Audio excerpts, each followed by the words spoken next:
So once you start harvesting that 1 year, you, you cross your leg, are able to watch it till the end. When you start harvesting, it's billions, it's a lot of money. Okay. It's capital intensive, the starting technical know-how and all that, but once you get it, everybody involved in tilapia farming, catfish is a bit, catfish you need to go a step further. What's like 4,500? 4,500. So to get this thing, that's 35 cities by 500. Okay, yes. Oh, that's 17,500. Yes. That brings my question. Is there a market for it? Is it something that when I do, I'll Tilapia. I like the way you laugh. Oh, tilapia. that is a hot cake. Now sometimes you have to go and buy and sell.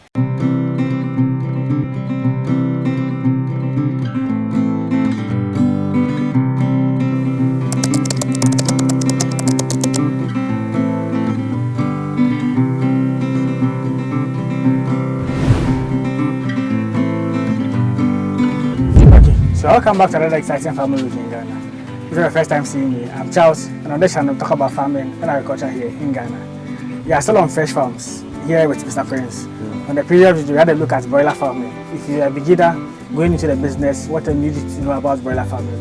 We had a whole conversation about it. So if you don't watch, you can go and check that one out. As he made mention, you can make 3 times the amount that you used to start when you are going into the broiler farming.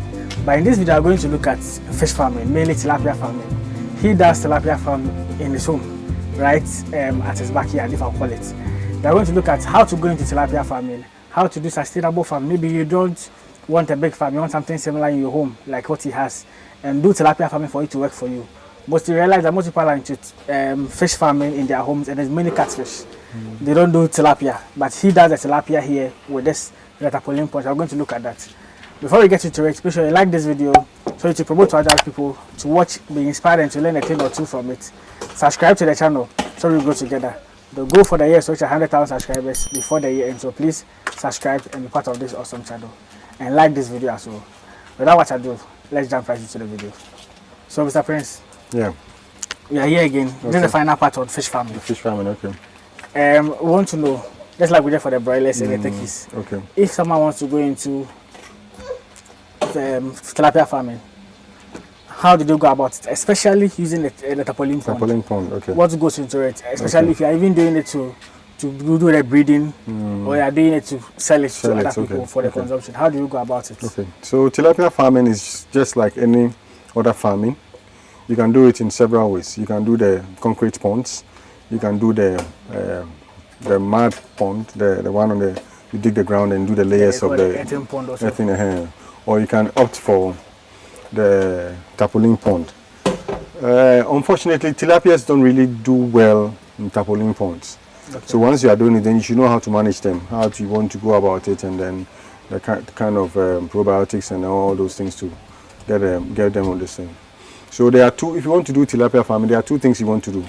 Either you want to grow them and sell them, harvest them, or you want to get them into fingerlings and then sell them off straightly. So it's either you are doing fingerlings and selling, or you want to grow them to food size and for people to eat. Okay. So we'll talk about both of them. So the first thing you have to do is, now we are talking about tarpaulin, that's what we're doing here, is you get a welder to do the fabrications for you. There should be a metal that would hold your tarpaulin very well.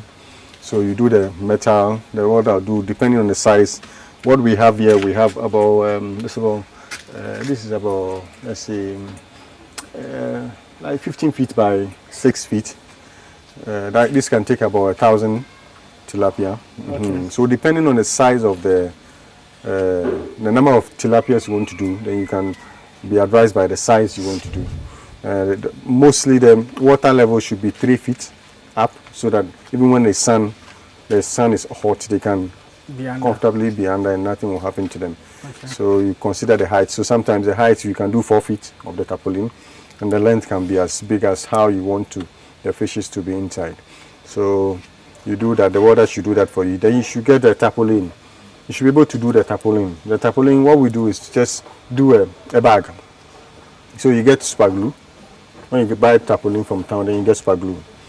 So you should get something. You should be somebody that can press it. Anything that can hold this thing in place for you So we have a very strong super glue. Mr. Bond is in the market, so you can just use it to hold the sides and hold it and do the pocket. After doing the pocket, there will be places that the water can flow through, even though you put the super glue. Yeah. So what you do is that you get the plumber's glue. The plumber's glue, you use it to do the outside and the inside. You brush it on all the way you have joined the house and put it on the sand for some time. That's it. It won't, sticks. It won't come out. Anytime you find any leakage anywhere, just put the plumber's glue.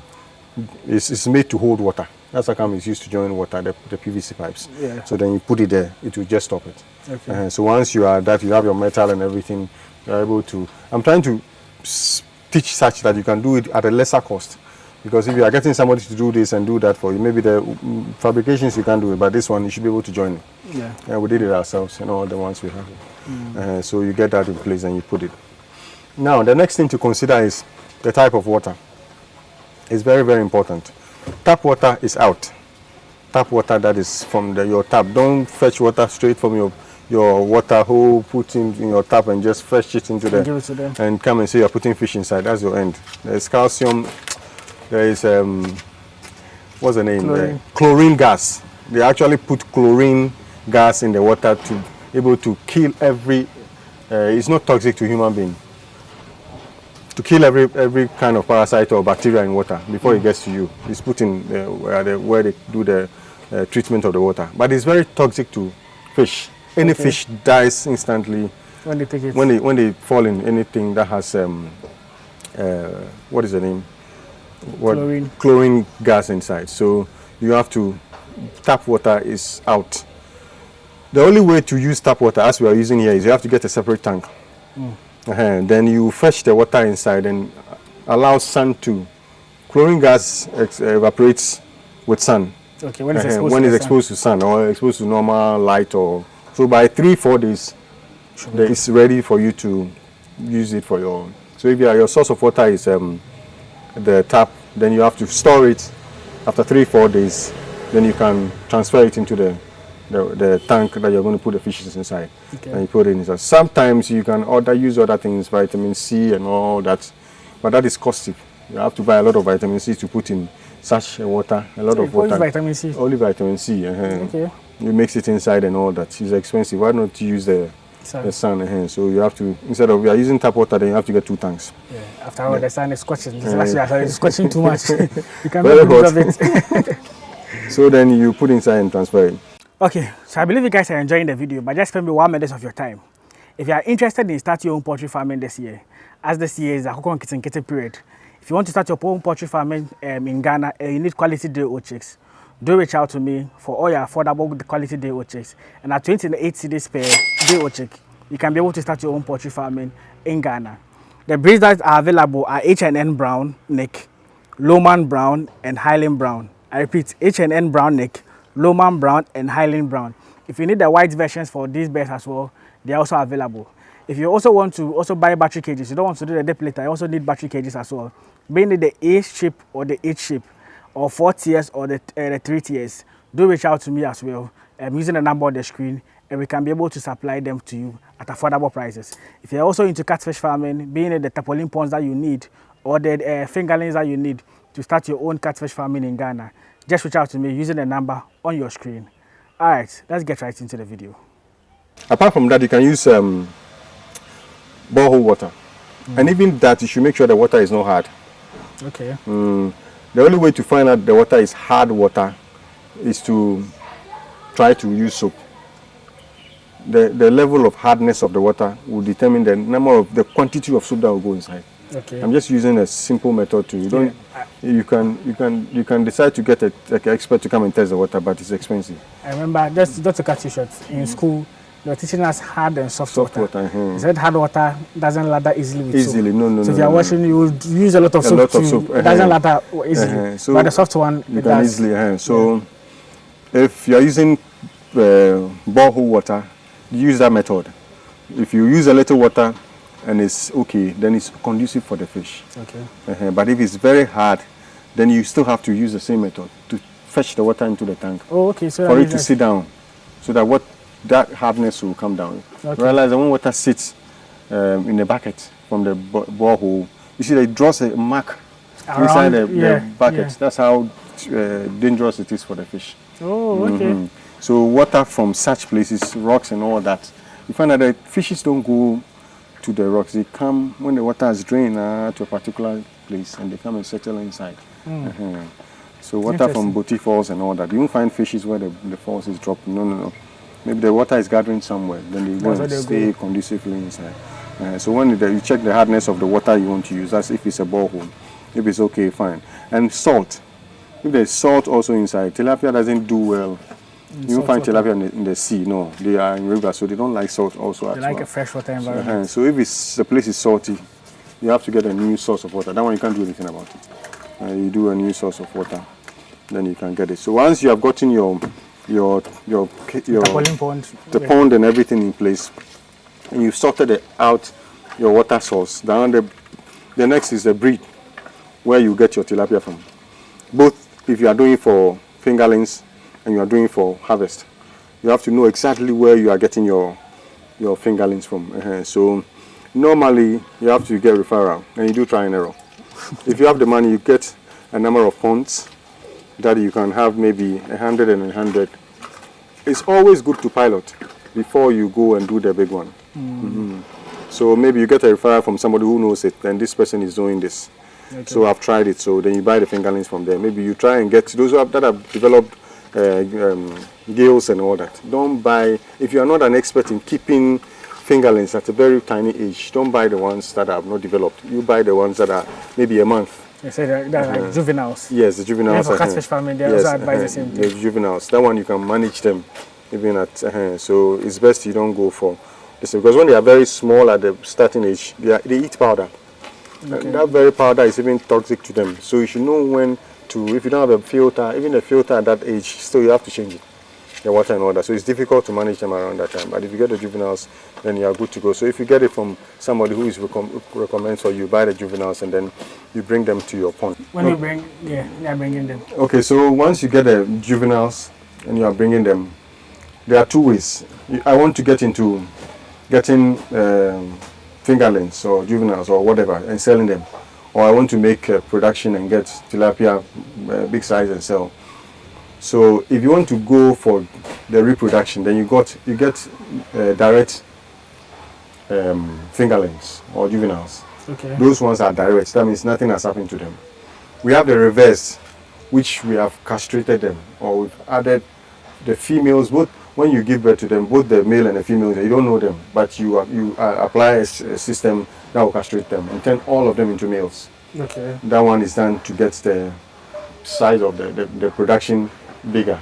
Okay. So let's consider the first one, that you want to do fingerlings. So you go for direct ones. Those are that have not been reversed. Those are that you want to do for breeding purposes. For breeding purposes. So sometimes even at that level, you want to get matured ones already. Okay. So matured ones like about 50 is even too much for you. If you want to get into reproduction and selling, then you castrate them and sell.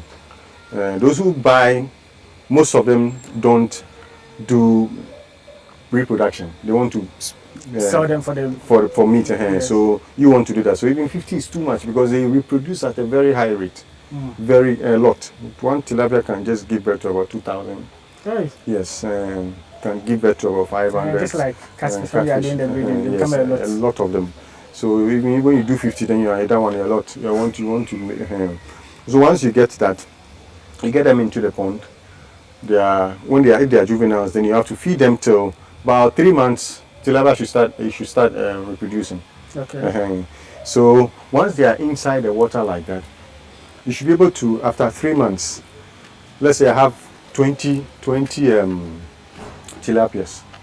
That means I have to get, I would have to check them and know the male and the female. Okay. So when you watch the tilapia like this, you hold it in your hand. Under the gills here, if it's a male, it's 1 dot. If it's a female, there are 2 dots. So you take all the females and the males. So each pond, you put a male and a female, a male and female, a male and female. Oh, okay, so for each pond? Yes, for each pond. That's when you want to do the fingerlings. Like want to do the breeding. Breeding, purpose. or you can decide to do two of each, or 1 and 2, or 1 and 3 of them, 3 males and 1 male. Okay. In this thing.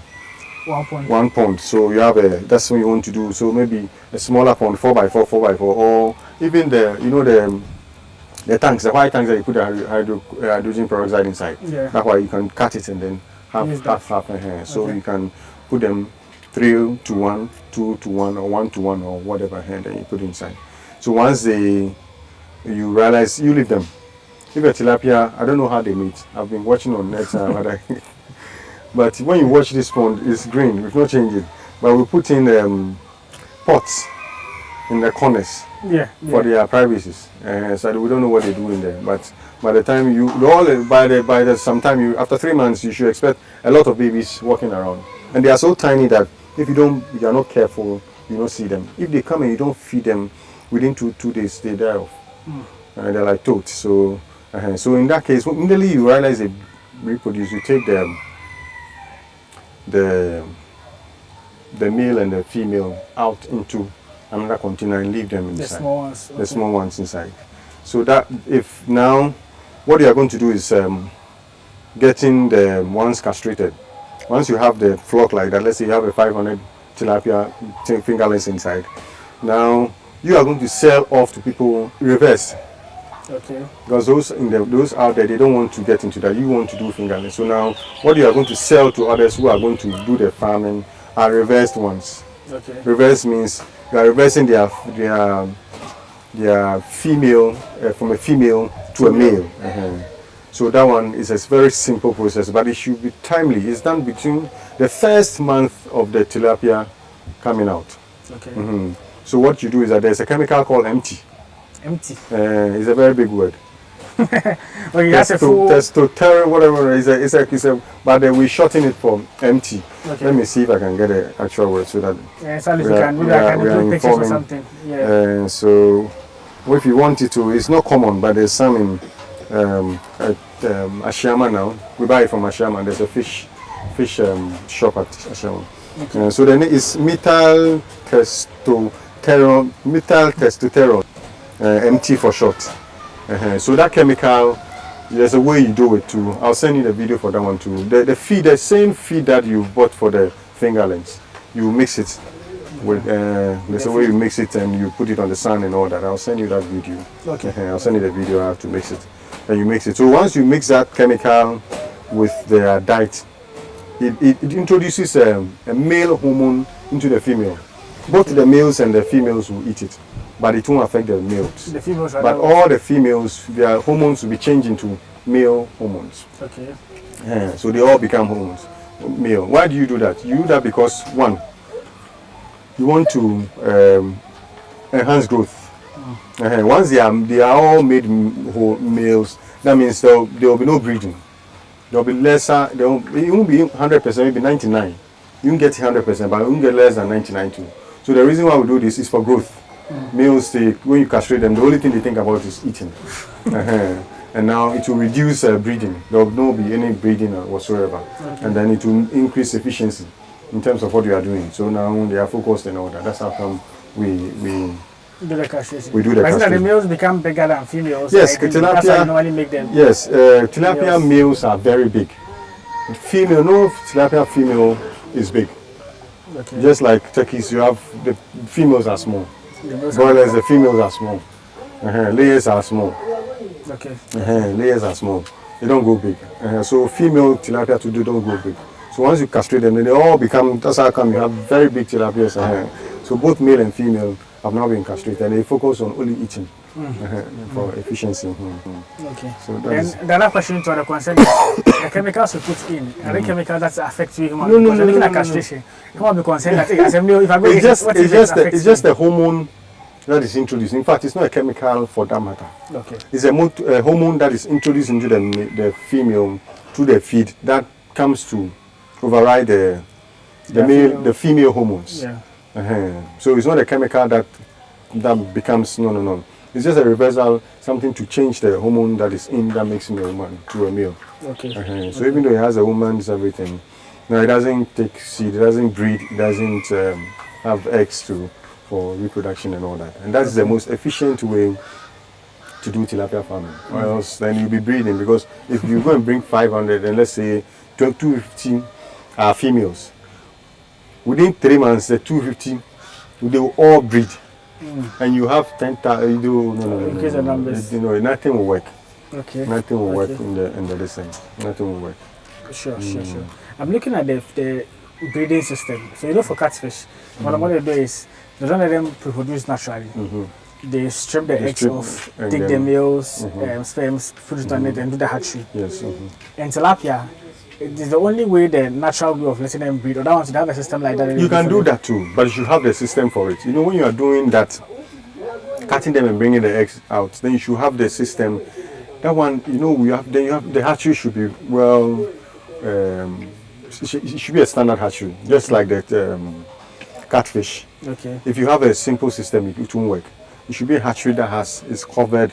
It has chambers that you put into this, and there is biome filtration and all that. So if you want to do that, that one should have a system for it. Apart from that, the only way to do it, and that you don't have to stress yourself too much, is to get the small ponds and put them inside. That one you don't stress too much.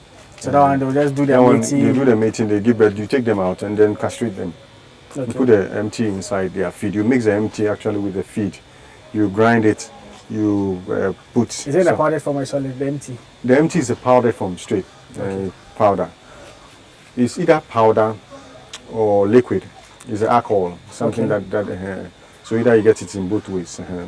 So you grind their feed to a particular texture, which is powder. Then you mix it, you put it on sand. There's a process to get it done. And so once you add it to this thing, it becomes their normal feed. Add it to their feed and they eat, and they become their hormones are changed from the female to the male. Okay. And if I'm doing tilapia farm, at what point do they mature that so I can sell them? At least. Those are selling for consumption. 6 months to 10 months. If you want a very big size, maximum 10 months. So tilapia is such that then you have to get, if you want to maximize productivity, make sure you are meeting your targets, your market and all that, then you have to get about 10 ponds. 10 different ponds. Okay. So you harvest, when you start today, you know that you harvest in 8 months' time. Or with more probiotics and all that push them maybe 7 months. After 7 months, there should be another pond that will be harvested the next time. Okay. And that should. So always have all year round. All year round, then you are this thing. Okay. Then with their feeding, are there different feeding charts? Oh yes, for them? We have So I'm asking because for catfish, normally they feed. They said they are 1 mm from when they are fingerlings or they are fries. So when they are the small toads, is powdered form. Sometimes you don't get it from the market, so you have to grind the feed for them. Oh, okay. So we grind the feed, the 1 mm, we grind it to be powder. Then we put it on the surface of the water, they eat it. Apart from that, we have 1 mm, we have 2 mm, we have 3, then we have 4 up to about 6 mm for tilapia. So when they are big, they'll take. Sometimes you don't get the size you want, so you have to mash it. When you mash it, it toxifies the water. Sometimes when you put it there, they'll bite it. The fishes they are able to bite it, small, they bite it and they eat it up. Because I understand it says sometimes if you don't give them the right feed, it might choke them and they might die. The case of catfish. Recently we had some over here, but we hadn't fed them for some time. So they can stay for like 2 weeks without food. Yes, tilapia can stay for like 2 weeks without eating. But it affects the weight, right? It will affect the weight, but when you feed them, they bounce back. Okay. But when you do that, there's a way to feed them. If after that you just give them the food plainly like that, it will choke them. Okay. They will not digest fast. Once they don't digest fast, they have problems with their this thing. So you have to feed them very little, small. Okay. So maybe third day, then you start giving them the normal feed that you give them. Okay. So now you said tilapia, they don't really do when it comes to tarpaulin pond. What system do I have to be in place when I'm doing tarpaulin pond? So the best is the concrete. For able to be able to regulate it well. Catfish, they are okay with the earth one, but for tilapia, it's best to do the concrete pond. When you do concrete okay. pond, you get maximum. So you do the concrete, maybe either up or down. Either you dig Yes, I know. and put the blocks inside, Okay. or you up it, and then yes, and you do it in chambers. I was thinking the earthen pond that would be good for them. The earthen pond, unless you do it, you can do it on the river. Okay. Let's say the one at around Aquaculture and the Volta region where we have the land now. Yeah. So that one is on the pond. So you fix the net and everything, the metal Inside. on the pond. Yeah. You don't need to change the water. And that's the main one people do for tilapia farming. If you go along last stretch, most people like tilapia farming around that Okay, side. now so you put it on the water and then they are inside there. Okay. So that one you don't have, the only thing you have to be feeding them. Okay. You don't really need probiotics and all that. So you just have to feeding them with the right feed. So the best system is that one. The best system is that one. Other than that, concrete pond. Concrete pond, then maybe you want to consider the Tarpaulin. tarpaulin. Okay. Once you are doing for breeding and selling this thing, then that one it has to be controlled. So you do the tarpaulin or the tank. The concrete one. The plastic one. The white. The white system, the one that hydrogen peroxide. But the same. Once you are breeding, you don't need to do all of that to be expensive. Okay. Okay. And what things I have to do in place if I'm doing tarpaulin or the concrete? Is it the normal water and it will be inside like The that? same thing. Okay. The same thing. Just that they don't like heat. The rubber produces a lot of heat. So when it's heat like they don't eat. When you give them food right now, they won't eat. When you give tilapia feed now, they are down there. They won't eat it at all. Because the water, Everything is once it's heat, so they eat early morning or late. But the concrete is such that even though there's heat, it gives them. It doesn't produce heat. So the environment they can eat at any time, and they are not stressed and all that. So they are everything about them is the same. And then the concrete also produces probiotics that they feed on. When these things, the green things in the water like this, the algae. once it's on rubber, they won't eat it. Okay. It is not conducive. It doesn't grow well for them. Even when you add probiotics and it's there that they have to feed on, you realize they don't feed on it because it's rubber. You don't know the connection. But on the wall, when it goes, they eat it normal. They eat it. Take it as feed. So even it's concrete and it's like with this green thing, they'll be they'll feeding eat on the the green. one that's on the wall. They will take it out. They will take it. They will feed on it. Okay. And when you introduce probiotics, they are able to stay in the water by the wall for a long time. They stay there and they feed on it. So the probiotics, what's it?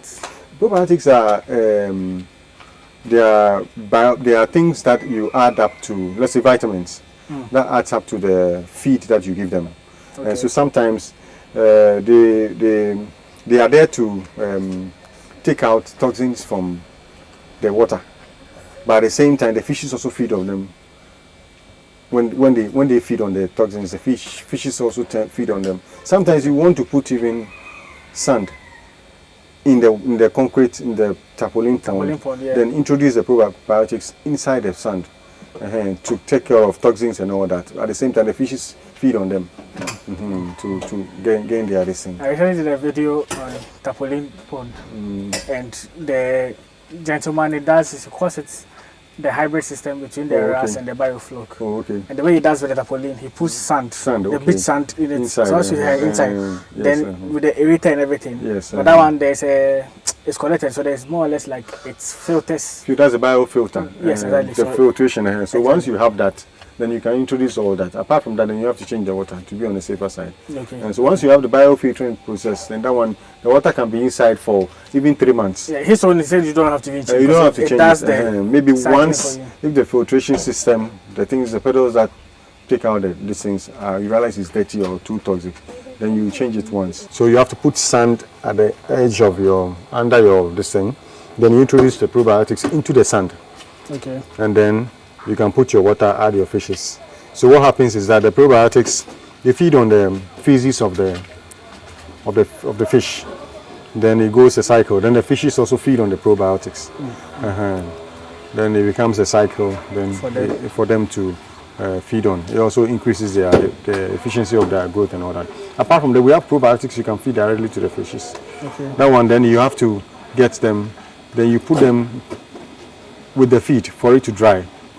So you mix it with the feed When it dries up, then you feed them. So that one you don't have any of the probiotics inside because there will be no use for them. Okay. There will be no use for them. You know some of the names of the probiotics? What we see is probiotic, but there's a brand on it which I don't want to mention. Okay. But there are probiotics which they don't tell you what it is, what's necessarily. But when you buy it, you see probiotics for fishes, either catfish or tilapia. But there are brands on it that they are very small. They are not too big. Okay. And the aerator, is it important to always have an aerator? Yes, constantly. For tilapia, if you take this thing off by 3 days, they all be dead. All of them. Like catfish. Not like catfish. When tilapia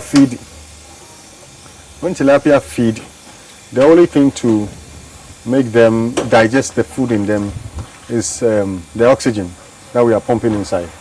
So once there is no oxygen for them in the water for them to use to digest the feed, then it becomes a problem. They all die. Okay. They all die. I remember one year, I think about 2 years ago, when we were selling the fish, the chicken there, the oxygens went off. In 3 days, we collected all the tilapia, very big sizes. Wow. But when we collected, we used it for Kobe. And we give it out to the market. You put it's the same thing. You introduce salt, the local salt. You put it in them, you dry them. That's it. The same thing that is used for the Kobe. The same tilapia. The same. I never knew. That's a different fish. No. The same thing. So you just put the fish, the salt, and you dry them. Then we sell them. We sold them. Okay. We sold them. Okay. Any final message for those who are watching? So tilapia farming might not look lucrative when you are doing in small quantities. And it's a business that says a while. You can imagine 6 months, 7 months before you harvest and all that. So if you want to go into it, you can pilot, then get the land, then get partners. It's something that you need partners. You can't just do it alone unless you have the money. The others who are doing it will have the money. But once you put it there, you close your mind. Know that after 10 months, you'll be investing constantly. After 10 months, after you get all your things, maybe the staff, you'll be feeding the feed and staff, feeding and paying of staff for 10 months. After 10 months, as I said, you should get 10 ponds. That's what we're working on. You should get 10 ponds. You should 10, no, you should get 12 ponds. So, okay. For the 12 months. You should get 12 each month, what you harvest. You can have a lean season, maybe 1 month lean season. Okay. But even that, what this Water Catch is doing, every day when you go to their shops, they have tilapia. If you want to maintain that, then you should get a number of ponds that are always producing, and you harvest and then you sell. So apart from that, it's not something that you will get the immediate results or profit from it like other farming the same. But after 10 months, once you have the system in place, then you can start making. So the more you make, the more money you make. Yes, once you start harvesting, it's a lot of money. Okay. Because even here, what we do, and we buy the feed like 250 cedis. Like this, we sell in December. Okay. The feed 250 will take you like 2 months. Okay. For about 500 fishes, 2 months. So once you are able to watch it till the end, when you start harvesting, it's billions. It's a lot of money. Okay. So if I buy 250, can we do like a costing of it? Okay, so let's do a costing of it. This the fingerlings. The fingerlings. You buy the fingerlings. Let's say juveniles. Let me give it maybe 2 cedis. Okay. 1 cedi, 52 cedis. Let's say even if you buy 2 cedis, and you feed them every 2 months, you buy 250 cedis, or let's say 300 cedis. So for the let's do the costing. Let's do it. So currently, how many are you doing now? Currently, we are doing it's about 500. 500. Okay, so 500. Buy you 2 buy cedis. 2 cedis. That's a style. Even though this one we took them from start, but let's say once you don't have that system, so you go and buy them for cedis, like so 2 times 500. That's about 100,000 cedis. Okay. Then you buy a feed. Let's say when they are growing, they start eating. So let's make it 300, 250. It doesn't get 250 times the 10 months.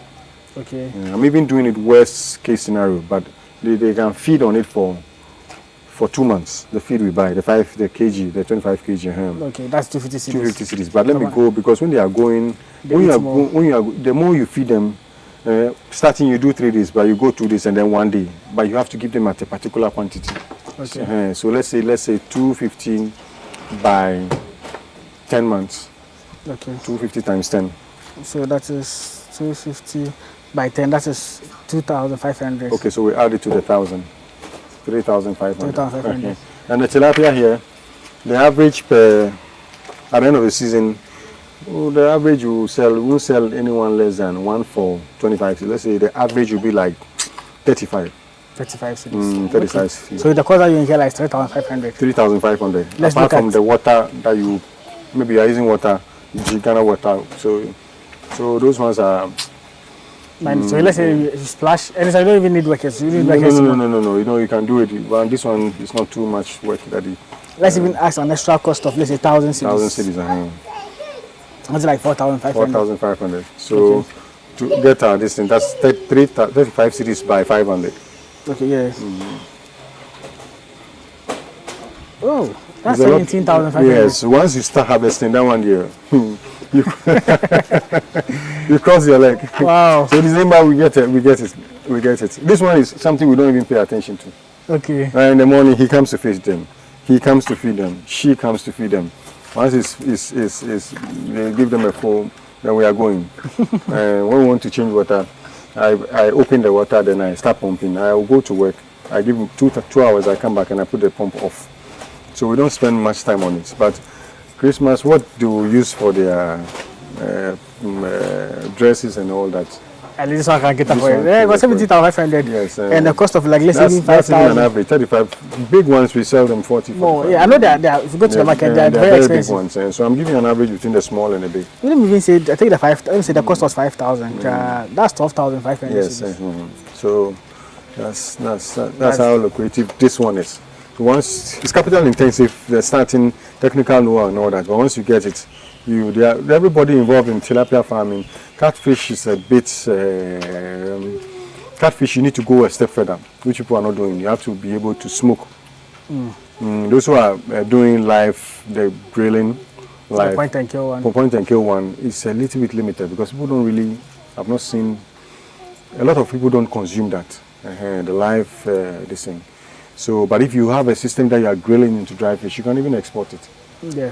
You can even the export dried it. one. The dried one. Yeah. And Ghana too, we also consume most of the dried ones. Dried for our a soup lot. and And stuff. now it's very expensive. Very, very expensive. Yesterday I was trying to buy some 70 cedis for one like this. Hey, for the dried ones. The dried ones. 70 cedis, the smoked one. 70 cedis for one. So once you go that the step further, you can make a lot of money. Nice one. But yeah, profit of 12,500. It's no joke. It's a lot of money. Even let's say your cost even goes Accra, and it's for like 500 fishes.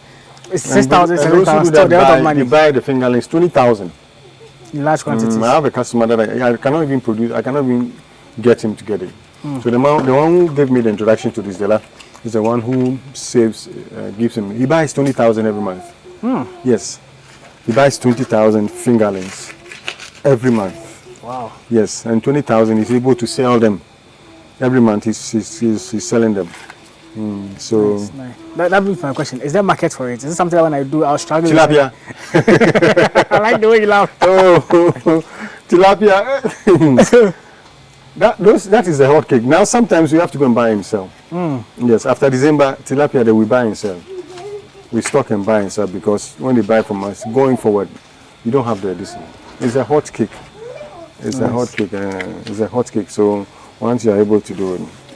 Recently we visited the person doing shrimps at Oh, okay. Adan. Shrimps. Yes, he's doing shrimps. He's using it on the river, the river there, where the sea joins the river. So his own is a mixture of the sea water and the river water. Shrimps like both salt and this thing mixed in. So that's where it is. So we went to learn some few things from that place. Oh, nice. So he's selling a lot of shrimps and he's exporting them. Nice. The shrimps are not the small ones, very, very big. Very big. If you can link me to him, it would be nice to visit this place. The unfortunate thing is that we went there, but we didn't meet the actual directors. person. Okay. But the one who took me there, Mr. Ben, is one of us. So I'll speak to him.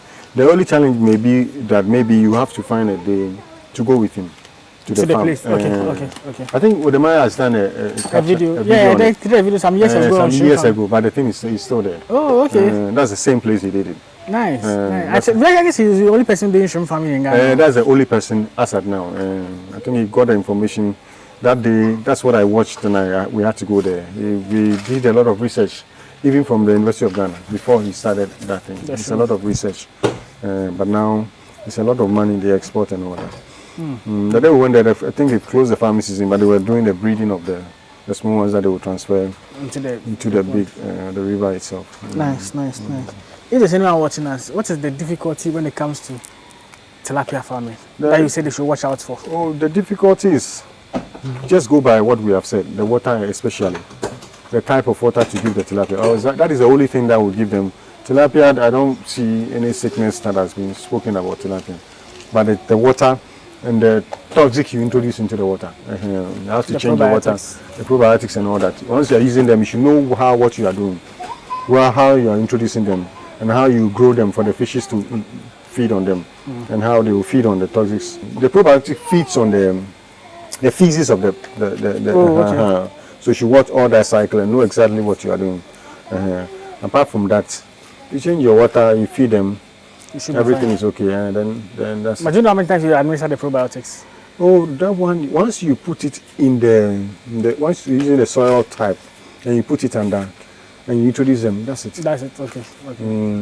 They reproduce by feeding on the physics of the fishes, and then the fishes feed on them, so they don't get finished. They are always in the sun. That's why the sun is there to contain them. They stay in the sun to contain them. I think Jagda mentioned, if you want full details on this, like the guy I visited, who does this, he explained that. He explained, they put some probiotics inside, especially with the sand one. So they develop in there and they stay in there. So your farming season is you harvest and all that. Sure. Okay. Any advice to foreign people? Final message. So as we've been saying, farming is good. Farming is good. Everybody should try at least to get into some farming aspect. And then when you have the passion and the need, and you feel like you can go the step further, then you can get into bigger industrial farming, commercial farming. Sorry, you get into commercial farming, and that one will make you a lot of money. As I said, when you retire, you still have a system to feed you. A lot of, I mentioned the other time, a lot of our big men, and even our president who became ex-president. I think when he went ex-president, then he went into farming. And now he's into farming and he's making a lot of, we have a lot of them, former EC boss, and then Park we see they are into farming. They are making farming a lot. And recently the CEO of what's the name? Quick Credit now, Bills. He's into farming. He's into tilapia farming too. Okay, yes, I had to make mention of rice farming. That's a huge rice farm. He's into farming too. So the big men are doing farming, and we are. So let's go after them. Farming is good. So let's get into farming. The lands are so big. Recently, Bono and a half region. My wife is a banker, so she meets. The man was ready to give us a very huge land for, which we are talking about, and then can get into other aspects of farming.